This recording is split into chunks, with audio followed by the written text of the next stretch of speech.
This happened a few months ago, back in the spring. It was that strange in-between period of my life. Just graduated, no real responsibilities yet, and way too much free time. I'd finished school a semester early, which seemed like a great idea when I was drowning in assignments.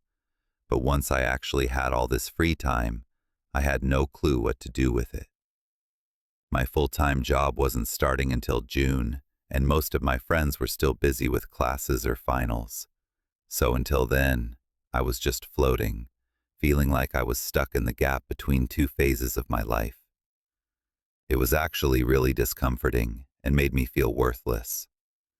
I'm someone who always needs to be doing something productive, so just sitting around for days on end, watching time pass was killing me. That's probably why I said yes when my mom asked me to check on my Uncle Rick's beach house. It was an easy favor.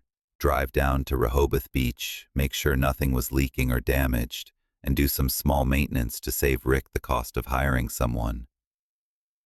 Oh yeah, I should probably mention that I'm from Pennsylvania, and Rick's house is in Delaware, so the drive's not so bad, just a little over 2 hours. The house is massive, the kind that comfortably holds my entire extended family every summer. 25 of us packed into one place, playing games and drinking too much. Those two activities are honestly the only distinctive things about our family.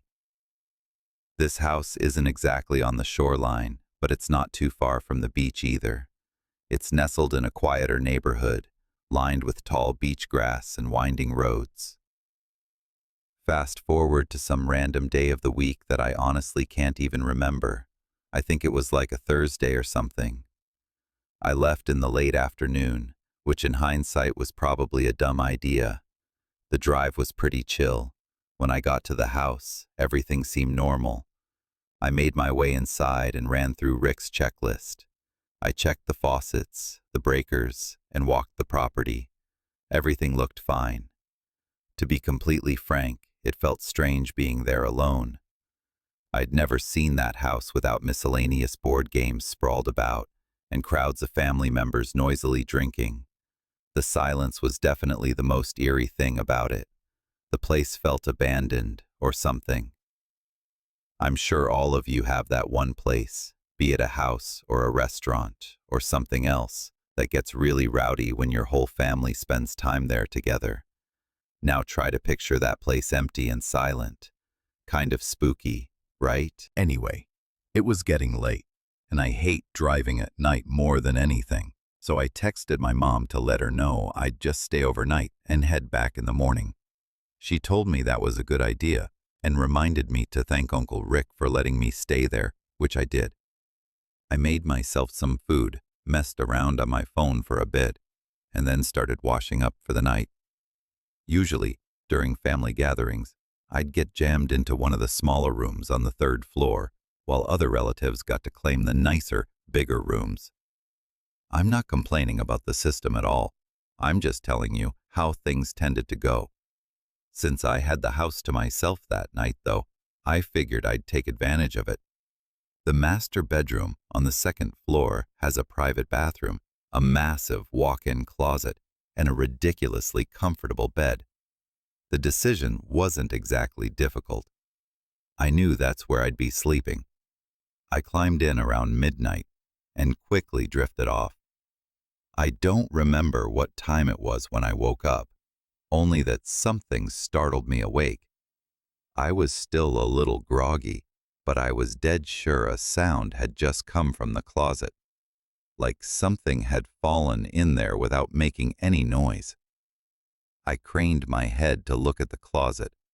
Even that small action sent my heartbeat racing. My mind was awake, but my body refused to move, like some kind of sleep paralysis without the paralysis. I could move, I just didn't want to. I didn't want to find out if there was something in that closet. I squeezed my eyes shut and told myself to go back to sleep. And I almost did. But the literal second I started drifting back into sleep, I heard it. A muffled thump from inside the closet. I squinted my eyes just a smidge, and tried convincing myself I'd imagined it, but I knew I hadn't.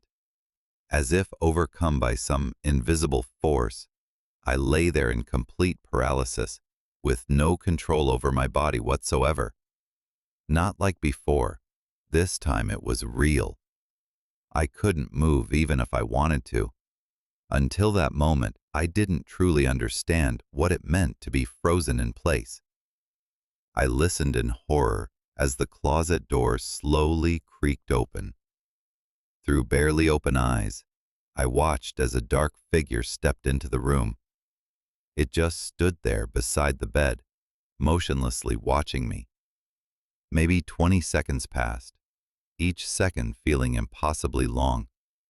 Then, silently, it turned and left the room. I stayed completely still, barely breathing.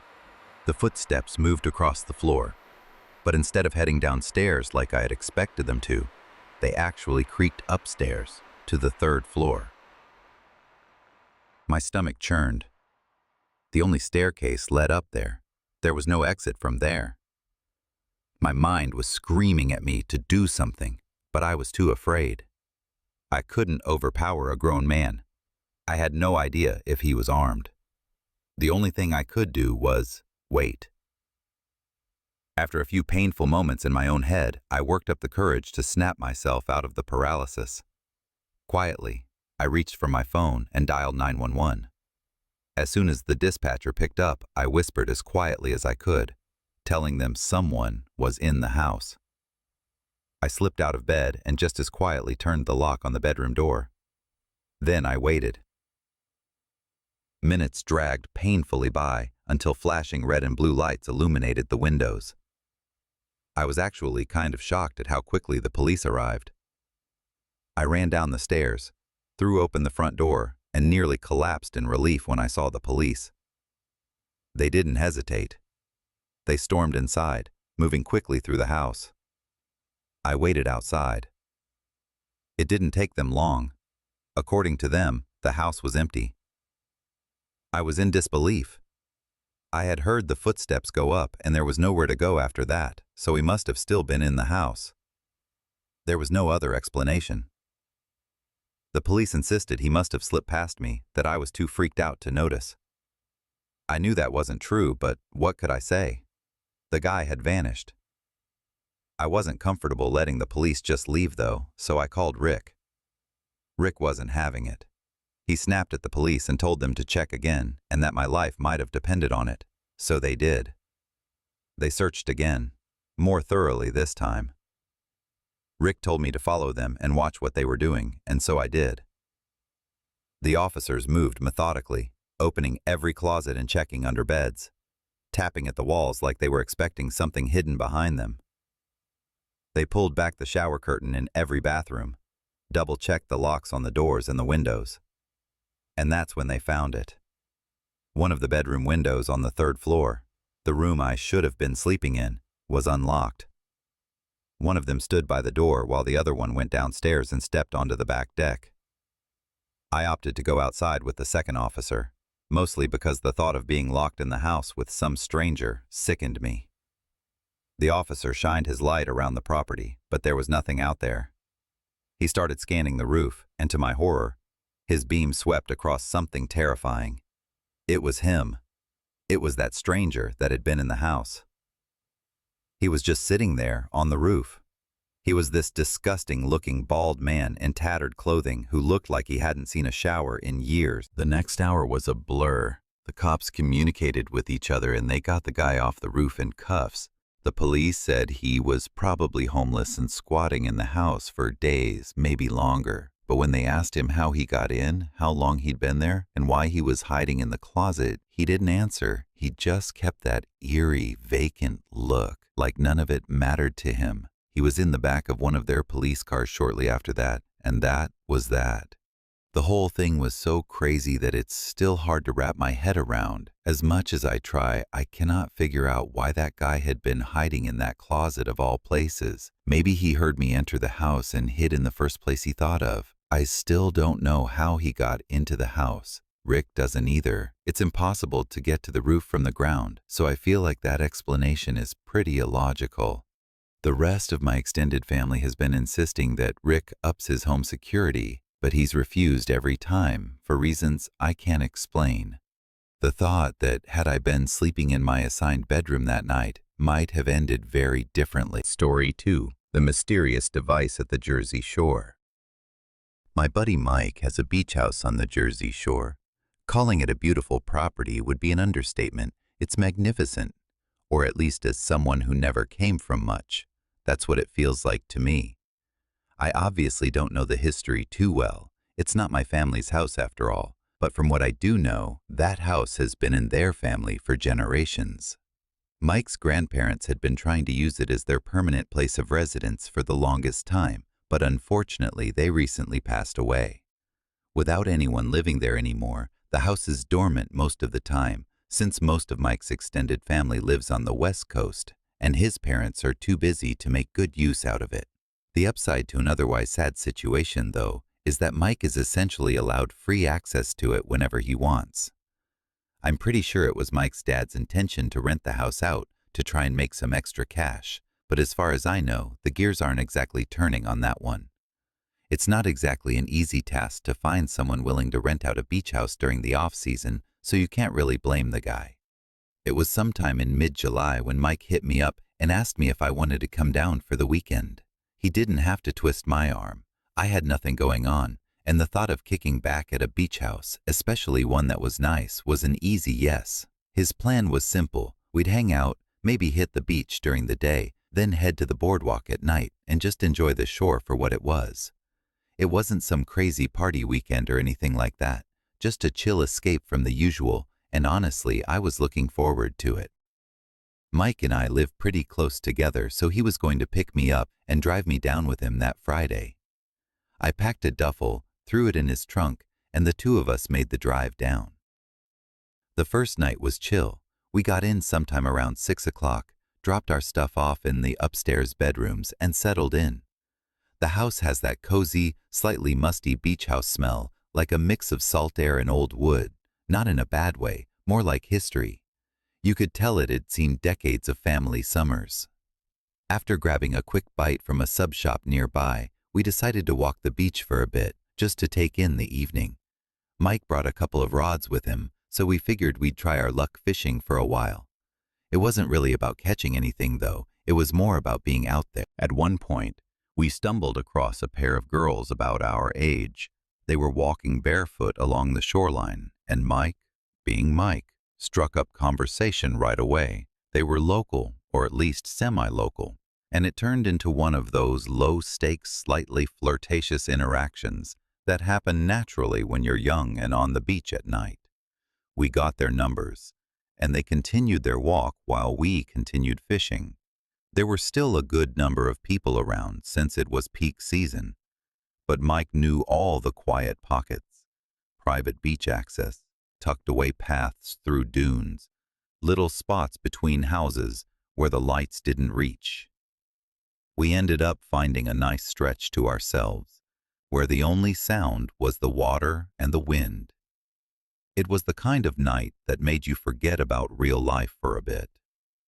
The next morning, we woke up around 9 and decided to go for a run along the boardwalk. It was already warm out by then, but there was a breeze coming off the ocean that made it bearable. We weren't doing anything crazy, just a couple of miles to get the blood flowing. Mike's a pretty active guy, and I've been trying to stay in shape, so it felt good to move after a night of lounging around. The rest of the day kind of slipped by without us noticing. Later that evening, Mike floated the idea of hitting a few bars in Seaside, but we were both wiped. Even though the idea sounded fun in theory, the thought of waiting in line and yelling over music didn't really line up with how our bodies felt after a full day in the sun. We ended up crashing kind of early instead, sometime after midnight. I woke up to a shrill, piercing beeping. At first, I thought it was part of a dream, but after a second or two of lying there in the dark, I realized it was real. It sounded like a smoke detector, One of those sharp, high-pitched alarms that cuts straight through your skull. I threw myself out of bed and started scanning my surroundings in an effort to pinpoint where the beeping was coming from. It didn't sound like it was coming from my bedroom or anywhere else on the second floor. After focusing for a few more seconds, I got the impression that it was actually coming from above me. Without thinking, I yanked the bedroom door open and made a beeline for Mike's room. With both hands, I jolted him awake and told him to follow me. He immediately caught on to the situation and hurried after me, not even bothering to put a shirt on. As if our lives depended on it, the two of us bolted up the stairs, completely unsure of what we'd be running into. The third floor was mostly dark, except for a little bit of moonlight leaking in through the window at the end of the hallway. We flipped the lights on and started scanning the space, still expecting to see or smell something burning. But there was nothing. No smoke, no flickering lights, no signs of a fire at all, actually. It was baffling. Eventually, after some painfully irritating minutes of searching for the source of that god-awful noise, I found something in one of the bedrooms. Tucked neatly under a pillow was a small black device.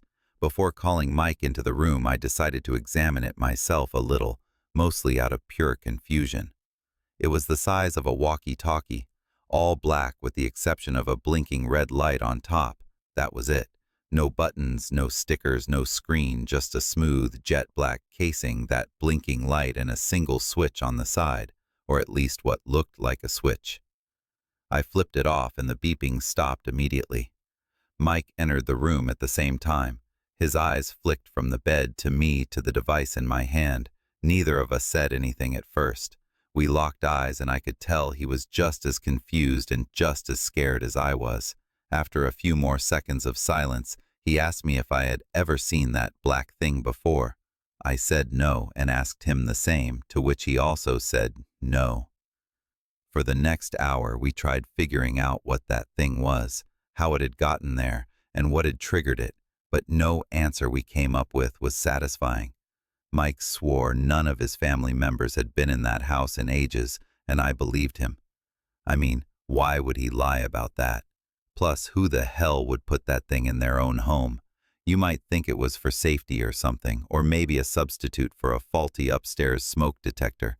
But again, there was no fire, so it hadn't even prevented any emergency. And then the matter of how it had gotten triggered in the first place. That was the scariest part about the whole thing. We were sitting in Mike's room in the dark when I had a crazy thought. I couldn't believe it hadn't occurred to me until then. The switch. I pulled out the device and very quickly flipped the switch on and off, and you guessed it. The shrill beeping started up again and stopped as soon as I flipped it off. Both of us froze and Mike whispered, "Oh my God." The thought hit us both at the same time. The only way to operate the device was by hand. Someone else was in the house. We didn't waste any time. Mike dialed the police while I locked the door, barricading it as best I could. We waited for what felt like forever, and finally the police showed up. We quickly made our way downstairs to intercept them. After giving them a very brief description of what was going on, they did a full sweep of the house while we waited outside by the front door, per their instruction. When they finally came back downstairs, what they told us was horrifying. Apparently, every single window on the third floor was wide open, even the bathroom windows. And it wasn't just that.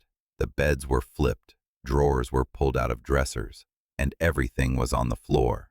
The room where I had found the device looked completely ransacked, even though it was nice and neat when we searched up there. I felt like I was losing my mind, and so did Mike. But after being escorted upstairs by the officers, we had no choice but to accept the reality. The officers didn't find much else. No one hiding, no prints, no weapons.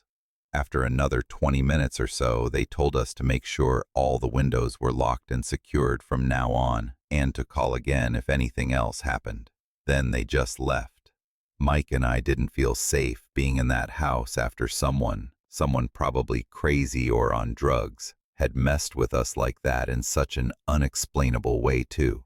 But we had no choice. We told ourselves we'd sleep there the rest of the night and leave early in the morning. And that's what we did. Luckily, whoever had been in the house must have left because nothing else happened throughout the night. There are still parts of this night I can't explain, and I can only imagine what Mike must be feeling. For all we know, whoever had been in that house that night might have never left. Story 3. The abduction on the private beach. This happened a decent while ago, back when I was 22. Enough years have passed to the point where I feel safe talking about it. I was fresh out of college with a desirable job and minimal expenses since I was living in my childhood home with my parents. Imagine that, racking up considerable savings without having to worry about food or a place to sleep, and all the while having full access to the room I grew up in, my car, and all my hometown comforts. It's safe to say I was living in pure bliss. Believe me, I knew how lucky I was to have parents who allowed me to stay at home and rent-free. I know a lot of people don't have that option, so it's something I never took for granted. But not everything was as stress-free as you might think. What I'm about to tell you happened not even 1 month into my time back at home. I've never been what people my age like to call a party girl.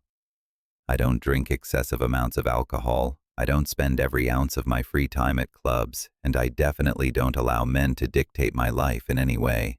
That's just how I was raised. My father is the most important man in my life, and hookup culture disgusts me. Because of all that, my life is pretty routine. Wake up, satisfy my caffeine addiction, go to work, go to the gym, read a bit of my book at home, mess around on my phone, and go to sleep. Weekends are for hiking, mini road trips, board games, and whatever else I decide I want to spend my time doing. But one random weekend, my closest friend from college, Lindsay, invited me and our other 2 friends, Sabrina and Thea, to spend a few days at her family's beach house. I'd never been, but from the way Lindsay talked about it, the place sounded like a dream. Quiet, tucked away from the touristy chaos, on its own private beach, and just a short walk from the water. To put it bluntly, Lindsay's family is loaded. I think both her parents were neurosurgeons, so I had a feeling her beach house would be insane. And I was far from disappointed when I first laid eyes on it. I was awestruck. Look, I'm no architect, but I know a modern-style house when I see one. And Lindsay's must have been ultra-modern, because it looked more like a covert military safe house than a personal home. I'd love to show you guys pictures of it. Believe me, I've got plenty. But out of respect for Lindsay's family, I think that would be in really poor taste, even if what I'm about to tell you didn't happen. The 4 of us unloaded our stuff and decided where we'd be sleeping. Lindsay obviously had enough individual bedrooms for all of us to occupy, but what would be the fun in that? Instead, the 4 of us stayed in the same room, one of the kids' bedrooms that had 2 sets of bunk beds and its own attached bathroom.